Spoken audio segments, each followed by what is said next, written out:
time in a lifetime when everybody would want to move on. So was the story of three young gentlemen by name Bat, Fred Simpson, Atukwe Green, and Joseph Biney, and Jojo Biney. So that's the BAG. These young men came together to form the BAJ Freight. Yes, BAJ Freight. It has the name in the shipping industry today. BAJ Freight and Logistics Company is what we are talking about this evening or this day. We are here at Tema to speak with the Chief Executive Officer of BAJ Freight, Mr. Jojo Biney. So join me in a conversation on Map Focus. Okay, it's another beautiful edition here on Map Focus, and you're warmly welcome. Like I say always, it's not just one of those shows. Map Focus is not just the show, it's a conversation. We talk right from the maritime industry to the minerals, we move into aviation, and we move into port. So you can't tell me you can never find yourself in Map Focus. You are just the right person to watch this right conversation. And this afternoon we are here at BAJ Freight and in a very beautiful, spacious office with a very nice, fine gentleman in front of me. He's no other person than Mr. Joe Biney. I hope that's right. So that's welcome. Right, yeah. Thank you very much. You're looking good. Thank you. And I like the way you're comfortable, seated, waiting for this conversation. It's going to be interesting. I just hope you just feel free, be open.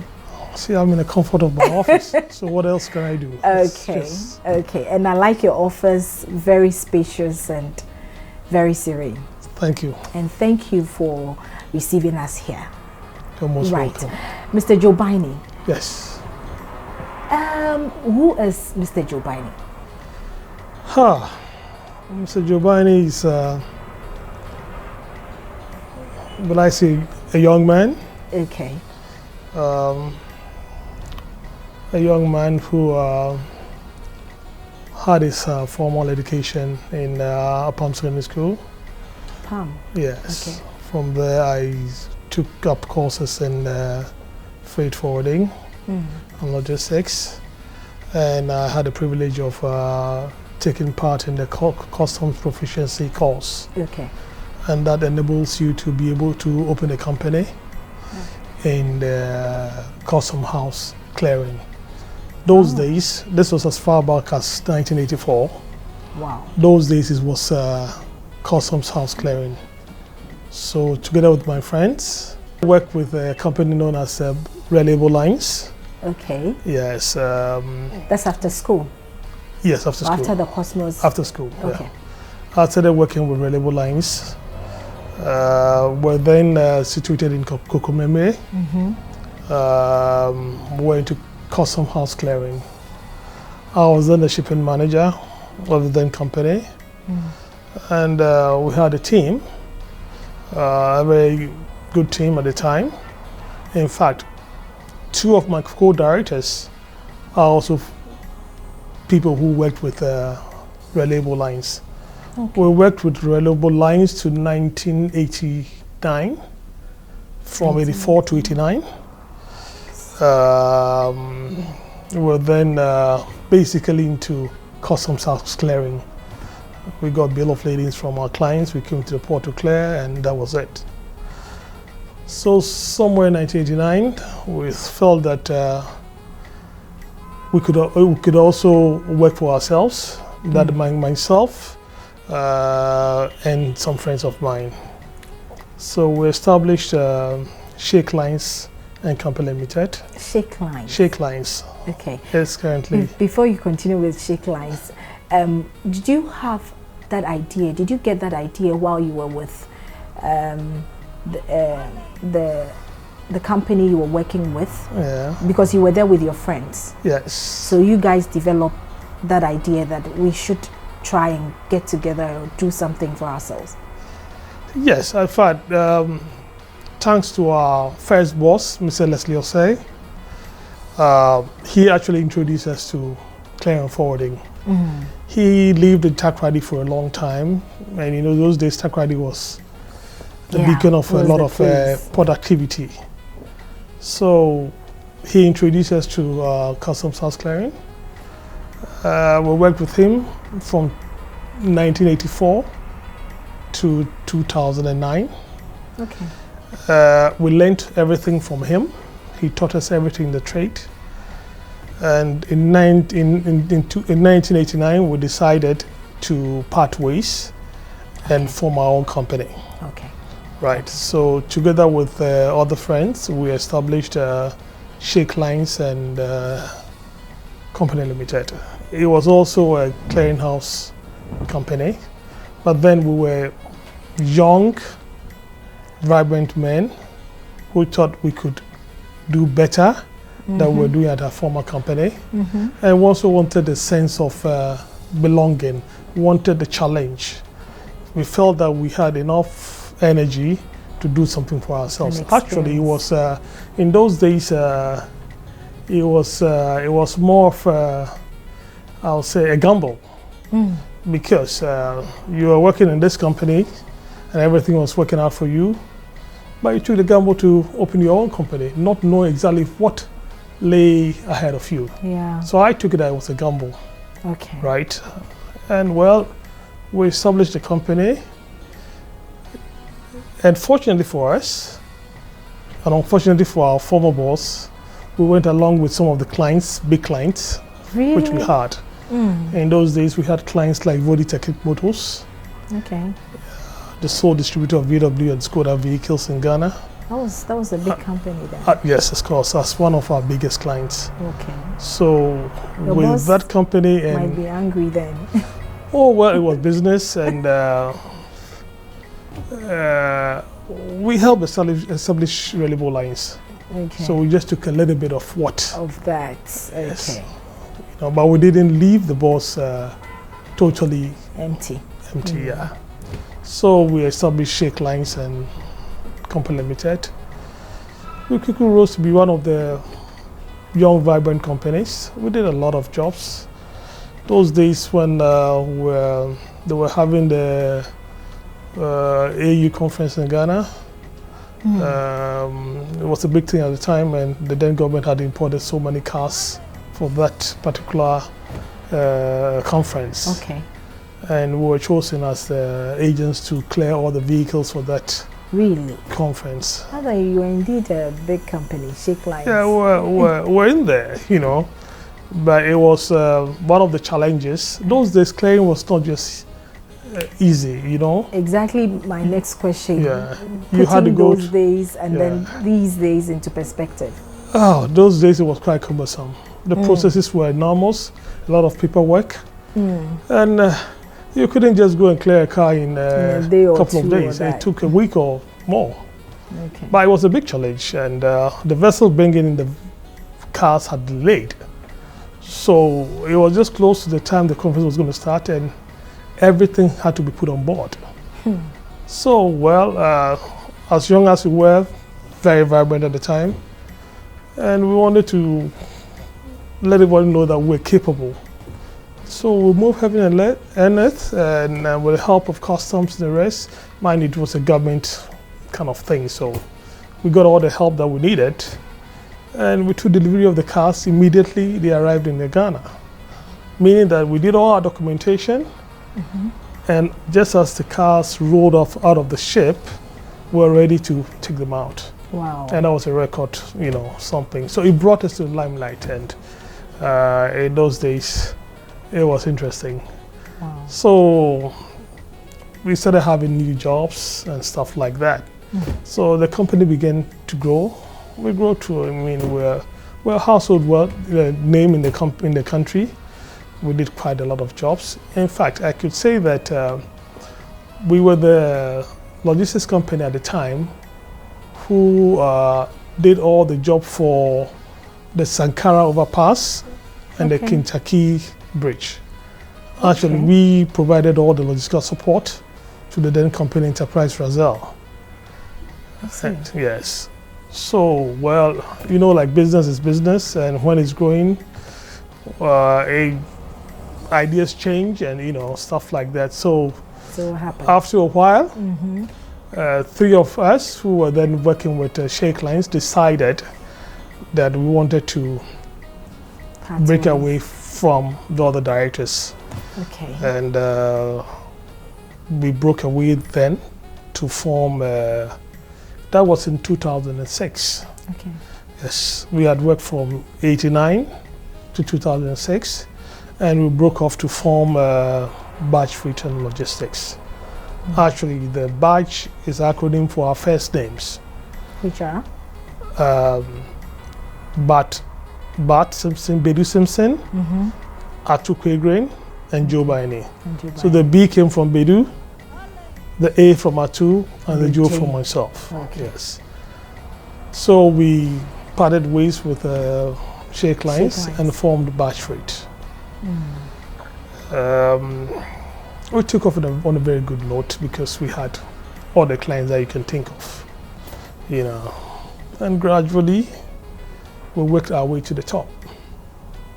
Right. I will say that with all the achievements that we've chalked so far, from that time to, it wouldn't be possible without my two partners, that is Atukwe Grain and Fred Bat Simpson. We were all hands-on.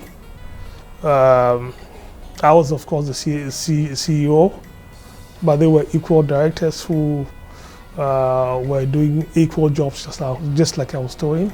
Okay. And together we formed a very good partnership. Thank you very much. If you just join us, this is the conversation on Map Focus with the CEO of BAJ Freight, Mr. Joe Bainen, with me. Mr. Joe Bainen, let's move straight to BAJ Freight, right from 2006 up till date. Where was the starting point? It's a logistics and you provide logistics services to people. Which one did you start with? Because I can see now you have fleet, a lot of things going on in BAJ Freight. Where did you start? What was the starting point and how did you climb to the stage? Okay, I'll say that when we were at Sheikh Lines, it was a clearing forwarding business. Okay. But of course, custom house brokerage or clearing forwarding was just to clear things from the port and then forward things out of the port. But there were so many other businesses that make up a complete chain, right? Hitherto, what that we did was that we got a bill of lading, we did the custom documentation.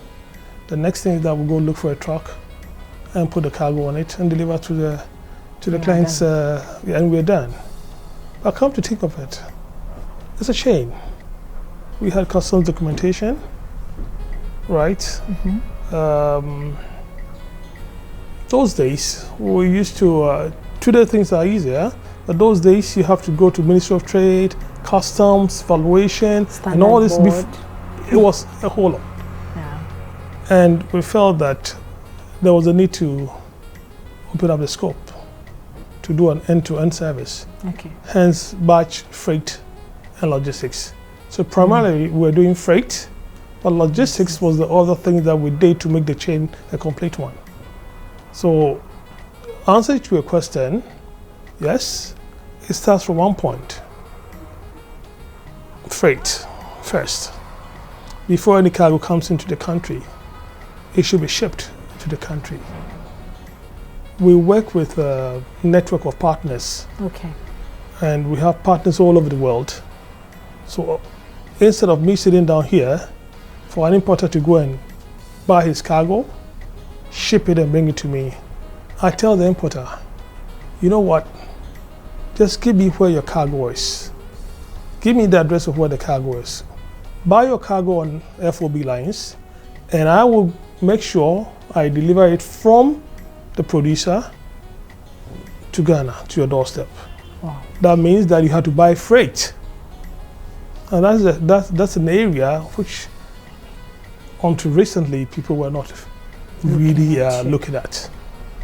But imagine if you happen to buy something from, let's say, Germany, and you pick the things already at the factory. You pick the things from the factory. There's inland transport to the seaport. There's the freight. So if I'm able to do that chain, at least I get a little from the freight, from the inland transport. I get a little on the sea freight. And when the cargo gets in here, I do the customs clearance, haul it to the destination, and even if you want me to do discharging of the container for you, I'm able to do that. You understand? So instead of staying in Ghana and saying I'm waiting for people to go and buy stuff, bring it to my harbor, and I clear. You go there yourself, find a way. You don't have to go there. You have contacts. You have to sell yourself. Like I'm able to do A, B, C, D. Okay. And once you're able to convince the client, he gives you a shot. And then you take it up. Yeah. So all the client would have to do is to stay home. Stay home. Relax and tell you where to deliver it. And you do that. Yes. That's a lot of work. It's a lot of work. It's a lot of money. But with modern communication, it's easy. You can sit behind your computer and then ship 100 containers without really having to be there. You understand? That makes it easier. It makes it easier. That's a smart idea. Well, it's been there for ages, and I've been about 30 years plus in the industry, so if you don't try to think out of the box to do what the Europeans and the Americans do, of course, you would stay that small company that is only waiting for things to come into my port, and you go and clear from the port. Okay, let's take a breather. We'll be right back. And like he said, you must think out of the box. A reason why Map Focus is here to help you identify where you fit in and what you can do best to help yourself. Sometimes you might be thinking, how do you do this? We are here to tell you. That's why he's here. Stay with us. Wondering how your shipping business could thrive in this changing world? BAJ Freight is the answer. BAJ Freight and Logistics Limited is a leading logistics provider in Ghana and across the world. BAJ Freight, we offer a wide range of project cargo and heavy lifting, yard and warehouse rentals, cross-border haulage, international freight forwarding, and radioactive and explosive transportation. Our fleet includes heavy-duty trucks, extendable trailers, modular trailers, low-bed, light-duty trucks, cranes, forklifts, pickups, buses, and DG vans. So, for all your logistics services, custom brokerage services, international freight forwarding, and shipping, BAJ Freight is the place to go. Locate us in Tema, first floor, Dennis House, Harbour Road, or Takrade Logistics Base and Airport Office, or call us on +233 303 200 749 or +233 312 022 143. Website www.bajfreight.com. Come do business with us in a fast, safe, and simple way. That's the BAJ way.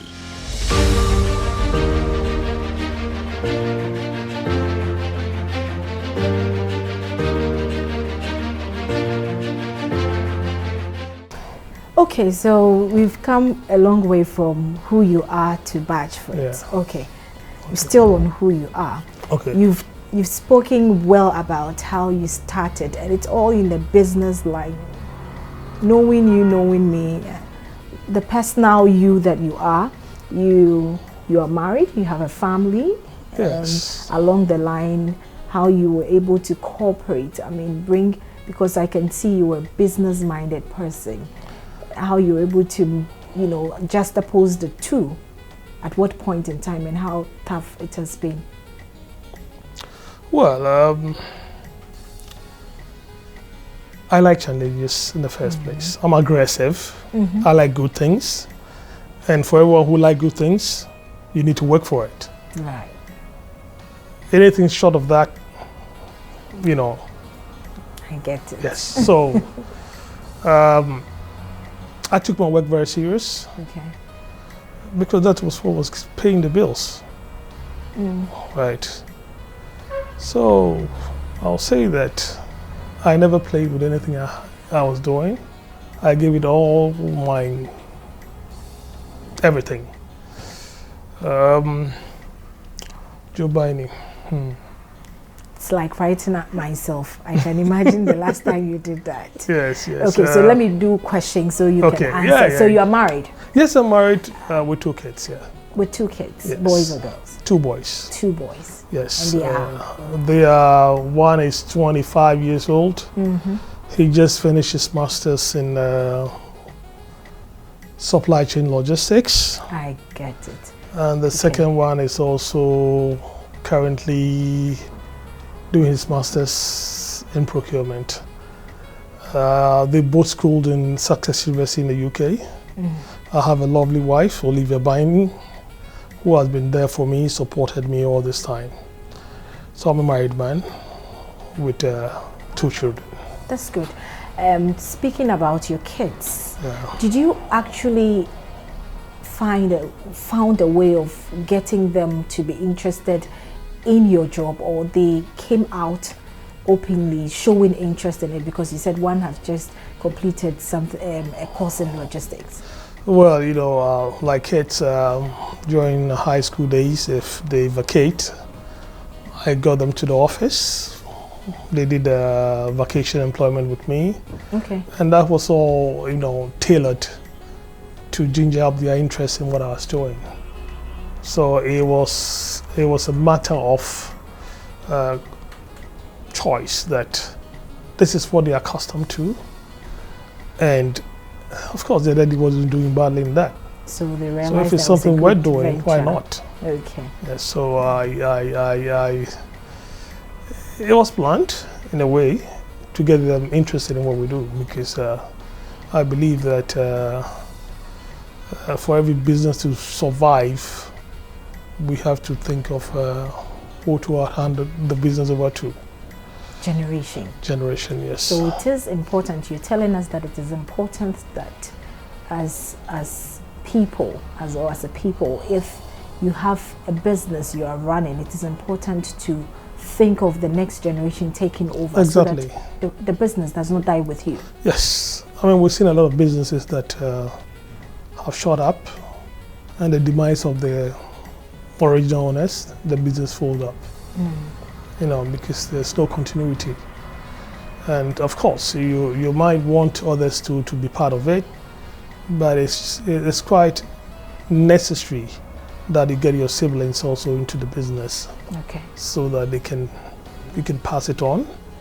And since you're kids and they've learned so much from you, they might derive some of the passion you have, just to make sure that the business doesn't fold up.